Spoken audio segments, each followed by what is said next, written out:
श्री कृष्ण के गरीब सखा सुदामा जी की रोचक कहानी। श्री कृष्ण और सुदामा की मित्रता की अनमोल कथा। प्राचीन काल में सुदामा नामक एक ब्राह्मण थे जो बहुत ही निर्धन थे, लेकिन वे श्री कृष्ण के बचपन के मित्र थे। दोनों ने संदीपनी ऋषि के आश्रम में साथ में शिक्षा ग्रहण की थी। समय बीतता गया और श्री कृष्ण द्वारका के राजा बन गए, जबकि सुदामा गरीबी में जीवन व्यतीत करने लगे। उनकी पत्नी, जो उनकी हालत देखकर चिंतित थी, उनसे बार बार कहती कि वे अपने मित्र श्री कृष्ण से सहायता मांगे।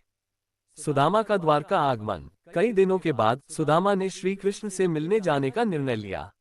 पत्नी ने उनके लिए भेंट स्वरूप थोड़े से चिवड़े पोहे एक कपड़े में बांध कर दिए। वे पैदल ही द्वारका पहुंचे। जब श्री कृष्ण ने अपने प्रिय मित्र को द्वारका के द्वार पर देखा तो वे प्रेम से दौड़कर उनके पास आए और गले लगा लिया। उन्होंने सुदामा को अपने महल में ससम्मान बैठाया, उनके पांव धोए और अत्यंत प्रेम से उनकी सेवा की। सुदामा का संकोच और श्री कृष्ण की कृपा। सुदामा बहुत संकोच कर रहे थे कि वे श्री कृष्ण को अपनी पत्नी द्वारा दिए गए चिवड़े कैसे दें, लेकिन श्री कृष्ण ने प्रेमपूर्वक वह पोटली छीन ली और उसमें से एक मुट्ठी चिवड़ा खा लिया। जैसे ही उन्होंने पहला ग्रास खाया, सुदामा के घर में धन धान्य और ऐश्वर्य आ गया।